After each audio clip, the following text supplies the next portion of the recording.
Hello, anatomy people. We're going to talk about bone formation and different bone disorders, how bones are continually formed, reshaped, and moved about. Actually, you wouldn't think about it because bones seem like they're very hard, but they're constantly reshaping themselves and becoming stronger. So we're going to take a look at that before we jump into learning all the bones of the skeletal system. So let's start off with whatever. This quote is from a while ago, but that's okay.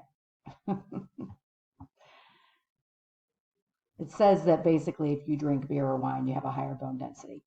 But there you go, which is actually true in a particular study. But there you go. So let's move forward. Okay, here we go.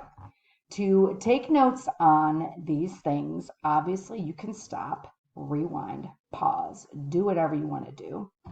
But if you want to just follow along, I will tell you what is important, what you should write down for your notes. You'll be using these notes tomorrow when we do a Quizlet live session. So you'll have your notes in front of you and all the questions will come in order. I think it'll be in order, hopefully, if I can create it that way, from your notes that you're taking here today about the formation of bone and bone cells and what they do. So anything with OSSE, OSS, is pertaining to bone, and osteo is also pertaining to bone. So we already know what the skeleton does. It provides support.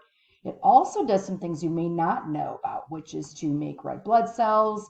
It helps balance our different levels of calcium in our blood, which is used for different things. So our skeleton does more than just keep us upright and hold our shape. It does a lot more. So is bone a connective tissue?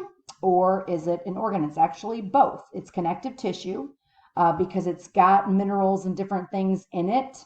The matrix of it is a connective tissue, but it's also an organ because it produces things and it works with other tissues, with other organs. So it is both a connective tissue because of its matrix, and it is also an organ. It is making things. It is making red blood cells, and it's made up of different parts as an organ. All right, we have 4 different kinds of bones that we're going to look at in our skeleton with our mannequin. We're going to see long bones. Those are your typical bones that you think of. You've got your radius and your ulna here, your humerus. You got your femur, you get your tib fib. Those are long bones. We've got the short bones in our hands. Those are the short bones, and in our feet. And we've got flat bones that are in our skull. We've got them in our scapula. We've got them in our pelvic area. And we've got irregular bones, and those are found in our vertebrae. Our kneecap is an irregular shaped bone, and some bones in our skull that are funky, like the sphenoid and the ethmoid, are irregular bones. We'll take a look at those when we look at the skull. In your long bones, those would be the bones like in your arms and your legs, you have different parts to them. You have the diaphysis, which is the length, the long part of the bone. You've got the epiphyses. One, you have an epiphysis here, and you have an epiphysis here. And you have articular cartilage that surrounds or covers the ends of your long bones, and that is usually hyaline cartilage. So here's a diagram showing all 3 parts. You've got your epiphyses right here on either end. You've got your diaphysis, and you've got your articular cartilage on the very end. So at the epiphysis at each end, you have compact bone, which is on the outside, and you have spongy bone, which is in the middle. You also have a cavity that goes down, a hollow cavity, where you're having your bone marrow. That's going to produce your blood vessels for you. When you were a little kid, you had what was called a growth plate in your long bones. And it was an area of cartilage that has now become, now that you're adults, it has become solid bone. And we call it an epiphyseal line. Sometimes kids will get a fracture along their growth plate because it's just cartilage and it tends to snap right there. If they're going to break a bone, they can have a green stick fracture or a break along your epiphyseal plate. We have that epiphyseal line that used to be the epiphyseal plate because the cartilage has been replaced with bone. So if you take a look at this bone, this is a child's bone. and it's got articular cartilage. Articulating means that it's going to come in contact with another surface. So it's an articulating surface. It's got articular cartilage at the end. But the cartilage also comes in this line right here. In kids, that is the epiphyseal plate. And in adults, we call it the epiphyseal line because it becomes bone. You've got lots of veins and arteries, a great big vascular system in your bones. Because your bones are organs, they have living material in them. They do have osteocytes, which are living cells of bones. And they need to be supplied with blood because if not, then they're going to die. So your bones actually have a great network of veins and arteries, and you have holes in the sides of your bones that allow the blood vessels in. Kind of cool, right? So let's take a look at this cross section of your bone right here. You've got a layer on the outside, and that is compact bone, and it's called your periosteum. Then you've got your spongy bone. That's the matrix, the network right here. We'll talk about what that's made up of in just a second. And you've got this hollow area down the center where you have blood cell formation. And that's in all of your long bones. Your skull, which is the structure we're going to look at first to look at all of our bones and name them. It's made up of mainly flat bones, but it's layers of flat bones. And in the middle, it's got this like kind of matrix layer called the trabeculae. And the skull is laid down in layers. Let's take a look at it right here. You've got a layer here underneath. That's the compact bone, and another layer of compact bone on the outside. But in between these layers of your skull bones, you've got this meshy layer called trabeculae. And you have that because there are blood vessels that need to get to the areas to make new bone cells. So that's why you don't have just this plain, very compact, all the way rigid, all the way through bone, is because you need to get blood supply to your bone cells in your skull because they are living tissue. So we're going to do a quick little review here. Do your own little self quiz. Your vertebrae, your sphenoid, that's one of your skull bones, and your ethmoid, which is also one of your skull bones. Would you consider those A, a long bone, B, a short bone, C, a flat bone, or D, an irregular bone? You should have said D, an irregular bone. How about number 2? The 3 bones of your fingers and your toes, your phalanges. Would you consider those long, short, flat, or irregular? Hopefully you got B, short bone for that. Ribs, scapula, most skull bones, and your sternum. We know those aren't long bones. Are they irregular, short, or flat? Those are C, flat bones. And your kneecap and your calcaneus, which is in your heel, those are D, irregular bones. Good job. You guys got it. All right, we're going to take a look at 3 different kinds of cells, the osteocyte, the osteoclast, and the osteoblast, along with the osteogenic cells. These are the ones that give rise to other new bone cells. So they're like your stem cells of your bones.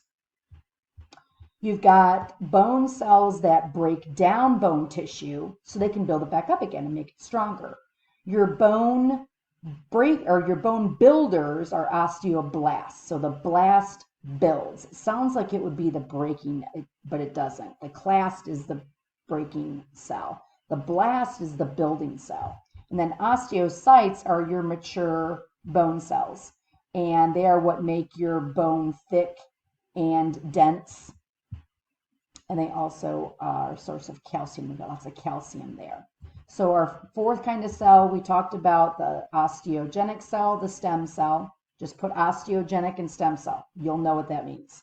Osteoblasts form bone. They build bone. Osteocytes are mature bone cells, source of calcium. And osteoclasts are the ones that break bone down. Don't worry about the rest of this part right here where they reside. We're not going to get that nitty gritty. But what your bone, you do need to remember is that your bones do constantly break the tissue in the bones down and then build it back up again. And why do they do that? Because there might be some kind of damage to the bones, like you hit a shin or something and you've kind of messed up a couple of those bone cells on the outer edge of one of your bones, you're going to have to break down that damaged bone tissue and then build it back up again. You're also growing, so you're constantly breaking down old bone cells and building them up with new cells and putting them in different places so that you can grow. And then your bones automatically regenerate and break down old, kind of worn out osteocytes and rebuild new osteocytes, which is what keeps your skeleton from becoming really brittle, hopefully, if you take care of it. Take care of your bones. All right, let's take a look at this next set of questions here. Mature bone cells, are those osteoclasts, osteoblasts, or osteocytes, or are they the osteogenic cells? Hopefully you said osteocytes. The bone building cells are osteoblasts, good job, and osteoclasts are the ones that break bones down so they can be rebuilt. So what is your skeleton made up of? What are your bones made up of? Both living, organic, and non-living, inorganic material. So the inorganic stuff, the calcium phosphate, which is mainly that hard part of your bone, that's all inorganic. So 2/3 of your bone are inorganic that make it strong, and then 1/3 of it, though, is very important. And without that 1/3, we'll talk about a disease in just a little bit, where if you're missing some of that organic matter, your collagen that gives your bones that elasticity and forms a nice matrix in there, you're going to have brittle bones. So you need both. You need the inorganic phosphates and calcium phosphates, and you need the organic, the collagen. So we'll take a look at rickets and also brittle bone disease. Rickets is when you don't have enough material in your bones. Usually it's lack of vitamin D in your diet, and it's the lack of the hard stuff. So in rickets, your bones, you can tell right here, she's got these soft bones that have bowed out, and it's usually a dietary thing. So if you remember Sylvester Stallone, I don't know if he's still alive, obviously, but I don't know if he's still doing a whole lot of movie making, but he was Rambo back in the day. And Sylvester Stallone had rickets as a kid because he didn't have a very good diet. Our next one here is the opposite. So brittle bone is when you don't have enough collagen. So rickets is when you don't have enough of the hard materials, of the calcium phosphates. So you're lacking vitamin D, which is used to build bones up, and you're lacking calcium sometimes too. Brittle bone is the opposite, so where you don't have enough collagen, and that's usually a genetic deal where your body just simply isn't producing enough collagen in your bones. Remember, that is the flexible stuff inside of your bones that gives them the ability to bow just a little bit. You want them to bow just a little bit. If they don't, you have what's something called osteogenesis imperfecta. That's what Kid President has. And your bones break fairly easily because they're just the hard material and they're nothing that can take any stress. We're going to take a look at different parts of your bone. The periosteum goes around the bone, made up of contact bone. The osteon is a functional unit. So it's got all these different parts, and we'll take a look at those different parts. So don't write any of this down right now necessarily. So let me come down here and let me get you to the bottom here. There we go. Run parallel to the bone surface in compact bone. We're going to take a look at what all these are. So don't write anything down yet. Let me move this back up here and move us on to the next one. There we go. Now we can take a look at it and we'll define some of these things. So this outside layer of bone starts with a P. That's the periosteum right there. And it's just a thin layer you can see. This osteon that I just referred to, this is what's called a functional unit because it has these concentric layers, and it also has these little deals called lamellae. These are canals that can communicate within the bone tissue itself, and these big thick layers are called lamellae, and then these canaliculi are the little canals that go into in between the lamellae. So this whole network is to allow communication between the osteocytes, which are these little guys right here. That's an osteocyte right there. That's an osteocyte right there. That's an osteocyte right there. And so this is from the outside in, looking at a bone cross-section wise. As we get to the interior, we have what's called this medullary cavity that's a little bit hollow, and we're going to work our way from spongy bone into the middle cavity right here. Compact bone is this outside, and spongy bone is where you have this network of like a mesh, and it's not very hard, and you've got blood vessels that are all in through here. You have a couple blood vessels that are reaching each osteon. So here's an osteon with its own blood vessels. Here's an osteon with its own blood vessels. Here's an osteon with its own blood vessels. And the little arterioles are red, the venules are blue. And what's this little green guy? He's part of your lymphatic system. And that is your immune system, is your lymphatic system. Don't worry so much about all the terminology, the drawing, all that kind of thing. Just know that your bones are basically two different kinds, compact bone and spongy bone. The compact bone has these living units, these osteons, these bone cells that are constantly breaking down bone tissue that comprises your lamellae and building it back up again.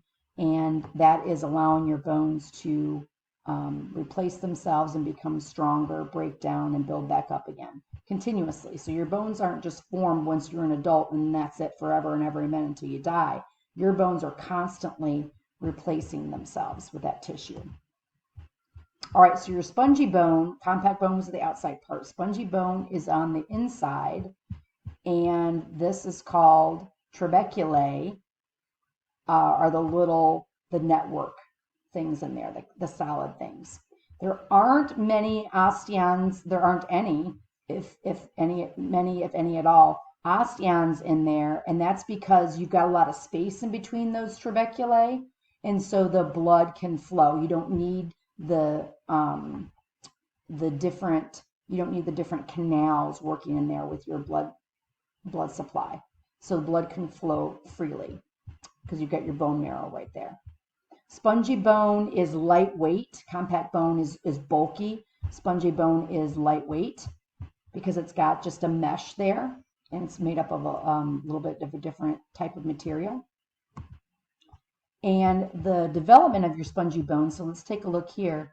Take a look at the pattern of the formation of these trabeculae, this network right here. It forms like an arch, and if you know anything about architecture, arches are very strong for support. They can withstand a lot of support. This happens to be your humerus. So this is the head of the humerus bone right here, one of your long bones. And so you have to have a lot of, support for motions like this, where you're going in on your shoulder. So this is requiring a lot of, to be able to take a lot of stress, and also, going down this way, you have support along the bone this way. So the pattern of those trabeculae in the spongy bone are going to give you your support that you need, and it's done in certain directions. They grow and form a mesh in different directions. All right, so what's the big deal about bone marrow? You might have heard somebody who got a bone marrow transplant. Maybe they had leukemia and got a bone marrow transplant.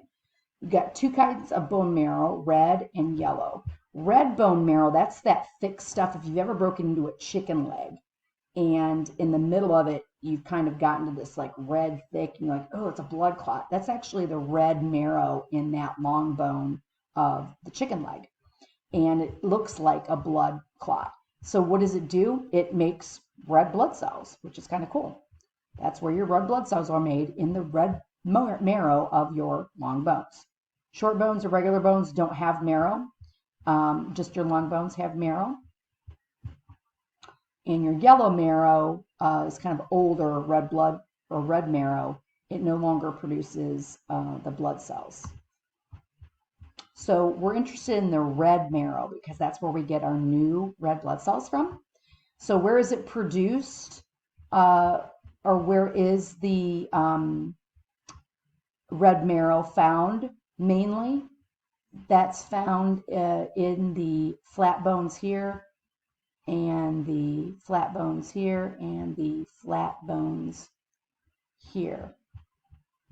So you're producing your bone marrow here. The red marrow itself is found here, but you're producing it in these bones right here. So if you're going to draw your red marrow out, where are you going to draw it from? You're going to draw it from the places where it's being produced, which is this area of the body. Anywhere in red, this area of the body is producing red red bone marrow, and your skull is producing your red bone marrow. So when you're getting a bone marrow transplant, where you're going to draw it from, you want the cells that are producing the red marrow, and so you're going to get them usually. They take a needle and they stick it right in your hip, and they draw it from the head of your femur right here, because it's a larger place. It's accessible. You're not going to produce a whole lot in your ribs, so you're not going to usually go into here to get the cells that produce your red marrow, and you're obviously not going to draw it from your skull because you're not getting a whole lot. Where are you going to get a whole lot, and where is it most easily accessible? Usually they're going to get your red bone marrow producing cells from your hip bones. All right. So remember our osteoblasts. Are those going to build or break down? Osteoblasts build, osteoclasts break down. So what does that look like? What are we talking about here when you're breaking down bone and you're building it up again? Let's take a look at what exactly is going on and how we're going to get those bones built back up again. So you get two kinds of calcification, or you're making new bones. You can actually make them at the bones themselves, or other places in our body can be places where minerals are deposited also, called ossification.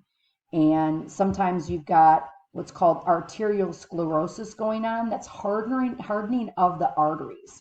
And that means you're having minerals deposited in blood vessels, which makes no sense. It's not a good thing. We don't want that because it causes those arteries not to be able to expand and contract like they should.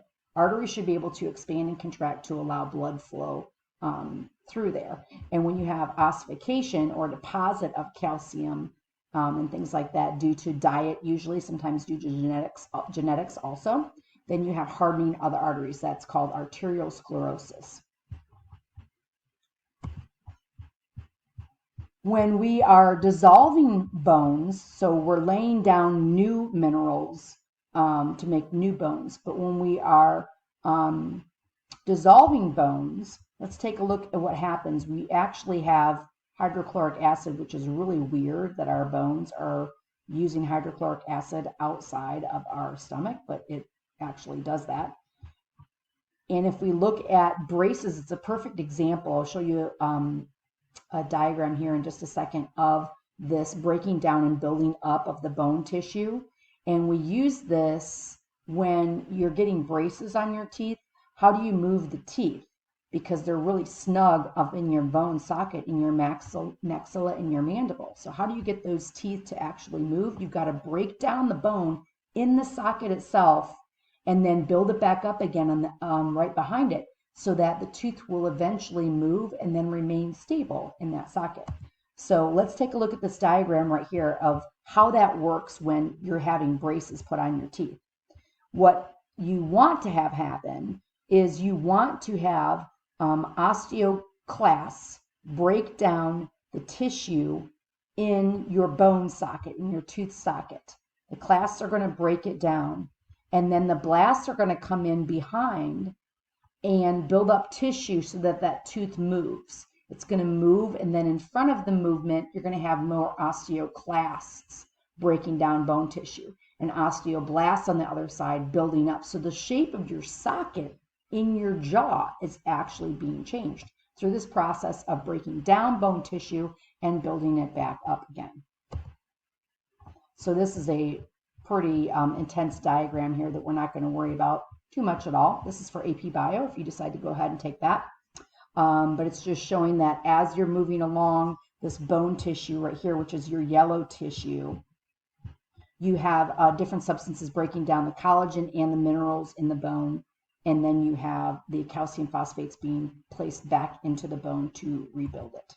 All right, so there's your nice set of braces, and that's what's going on while your teeth are being moved. Now, you don't have to have braces to do this now. You can go to that Smile Direct Club and have the plastic trays. It's doing the same thing. It's moving your teeth, which is causing osteoclasts to break down your bone tissue in the socket where your tooth is, and then osteoblasts to build up behind that space that's been moved by the tooth and that's been broken down to build up behind it. So you're changing the shape of your socket to make a new home for your little teeth.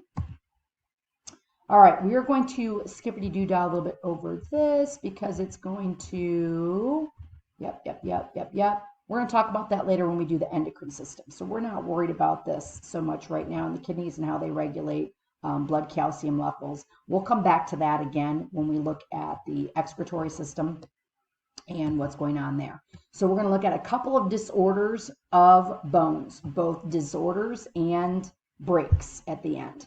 So osteoporosis has been made famous by pretty much every older person on the planet over the age of maybe 60 or 70. They all start to have degeneration of bones, and it can happen at varying levels depending on your diet and actually your level of exercise, because bones are built up when they're torn down, and they're torn down by putting stress on them through weight-bearing exercises, aka lifting weights. So when you lift weights, you're pulling on your bones, you're breaking that tissue down, and then that's allowing it to be built up back up again in strong new ways. So osteoporosis, you can think of it this way: you're having a bone that normally would be nice and thick, that compact bone would be nice and thick, and the spongy bone, the trabeculae, would have a nice little network in there. You're going to have a lot of pores or holes, osteoporosis. You're going to have holes in that bone. How can you can also have osteoporosis for disorders and things like that as a younger person, but usually this is an older person's disorder. And how do they do that? They take an x-ray to find out your bone density to see how thick your bones actually are. They used to treat it with estrogen, and then estrogen kind of went out of favor because it was causing things like breast cancer, because older people aren't supposed to have, especially women, aren't supposed to have estrogen in their bodies. That part of their life is over. And so exposing them to levels of estrogen again cause you have the osteoporosis that would be solved, but then you'd have breast cancer. So you're not usually doing that anymore. So how can you prevent this? Right now, start drinking your milk or eating your green leafy vegetables, your sources of calcium. I don't know if you knew that or not, but dark green leafies are a huge source of calcium and actually much better for us than dairy. We're not really meant to process dairy when we're out of infancy. Another kind of conundrum, like drink your milk, drink your milk. Actually, dark green leafies, much better and healthier source of calcium for us. And then also weight-bearing exercises. So we're stretching, we're doing weight-bearing exercises, we're getting our calcium minerals in there, we're getting our vitamin D that's going to help our body to build the bones back up, and that's going to prevent osteoporosis when we're old. So what you do now affects what your body looks and feels like later on in life. So here's osteoporosis right here on your screen. You can see all the pits and the pores literally in the bone. It doesn't look very solid at all, as opposed to a normal bone. A lot of the matrix is gone here. Osteoporosis, healthy bone, right here, spongy bone. Osteoporosis does a lot of things to the body, and one of them is to cause the spine to settle or almost crunch down. So usually people are shorter when they're older than they were when they were younger because of this process of osteoporosis that shortens the spine by compacting the vertebrae. So this is a side view of vertebrae which should be nicely aligned. Boom, boom, boom in the front here. You should be able to draw a nice little curve in the front. This is the back side. This is the back bones in the back there that stick out. And you can see how this one's kind of out of place. You also have degeneration of the vertebra itself, and there's less tissue there because of osteoporosis. If you see anyone, typically someone who's got this what's called a humpback or widow's hump, it's because of this osteoporosis, and the spine is simply not as strong as it was. The tissue is breaking down and it causes this hump. That is pretty much irreversible. Once you get that widow's hump, you can do some stretching and things like that and some building up of muscles. But once that vertebra, once the backbone has been curved like that, it's typically really difficult to get it straightened out again. Surgery might correct it, but someone who's got one of these is an elderly person anyway, and they're probably not going to be interested in surgery just to fix that hump. All right, last but not least, we've got some fractures for you. That's breaking of the bones. And one of them is pretty bloody because it's that compound fracture where you have the bone sticking out through the skin. All right, simple fractures are the first kind. And you've got a broken bone. It's your typical broken bone is usually a simple one where the bone is cracked or it's broken all the way through even, but it does not break the skin. The bone does not break through the skin, so that's called a simple fracture. Now, it isn't always simple to fix. It could be a complicated fix. It could have a big break in a femur. Just because it's a simple fracture doesn't mean it's a simple healing process. Compound fracture just means that the bone has broken through the skin. That's the only difference between simple and compound, is a compound has broken through the skin. And then you can read through the definitions of the rest of these. The green stick fracture is along that growth plate, that epiphyseal plate that's in kids. So adults do not have green stick fractures because that place of cartilage has become bone. And then this is a bad one. This is always requiring surgery.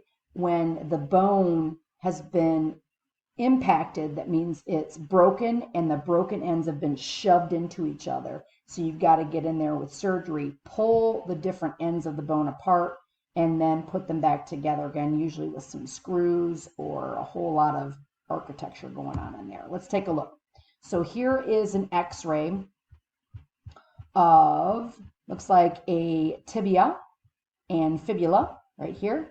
And then this would be the end of the femur bone. So this is your upper leg bone right here. This is your knee. This is your tibia. And so the tibia was not broken, but the fibula was broken. Just a nice, clean, simple fracture, not sticking through the skin. The gross one's coming up. Are you ready? Compound fracture. Ay caramba. Both the tibia and the fibula. So this is the bone, that long bone, the tibia. This is the fibula. Okay, so both of those little bones in the lower leg were broken, obviously sticking through the skin. This is going to require major surgery. In fact, this whole flap of skin was ripped away, so you're going to need a skin graft. You got a whole lot of stuff going on here in this compound fracture. Yes, I did find a really gross one for you guys. All right, a transverse fracture is when it's cut all the way through, and it's got some sticking on the other side. So it's got a little bit of a complication as opposed to a simple fracture, but it does go all the way through a long bone. So this is a transverse fracture of your femur. How do you can tell is that here's your little patella right here, and here is your femur right here. So it's a side view of a transverse fracture, not compound, because I don't see it sticking through the skin. An oblique just means an angle. So you've got, an acute angle is this really sharp angle. An oblique angle is a wider angle, and the bone is not transverse, it's oblique, it's going sideways. Comminuted. So yeah, you get a whole bunch of stuff going on here. Here's another tibia fibula double fracture in the lower leg. So that leg was probably crushed. Something probably fell on it, right? So maybe an accident of some sort, and these leg bones were just crushed. There's going to be a whole lot, probably a rod is going to be inserted in there to take the place while the bone tissue reforms around that. Again, just fascinating that our bodies can do that, recover from that kind of an injury. A green stick, that's a growth plate right there in a child. Here's the impacted. So this is the head of the humerus, which is your upper arm bone. And here's the head of the humerus. It has just been broken and shoved right in there at the top. And then this bottom is showing where you've had to insert screws and metal plates to fix that thing. So here's the broken part. Here's broken side view. And then this bottom x-ray shows how they got it all back together. Again, this is your clavicle right here. And this is your scapula, the top of your scapula back here. And here are your ribs. So this is your shoulder right here. And what forms your shoulder is the end of your clavicle and your scapula. The head of the humerus fits right in there nicely. And this nasty looking fracture right here through surgery, and the bone just forms right around those screws, and it's going to be there for the rest of that person's life. All right, that's it, my friends. It's been 35 minutes of pure awesomeness. So I hope you weren't too bored. And go back, take good notes on that, because I'm going to make our Quizlet Live review session all about from your notes. So go back over those if you need to review this and go back. I think I highlighted the important points. I think at the very beginning I misspoke a little bit, so go back and review that. Sorry, making these videos is sometimes a little tedious and it's late at night on Sunday. So forgive me if I err at all. Go back, review, take some notes, and I will see you guys tomorrow for our Zoom live session review. Email me with any questions. Have a great day. Mwah.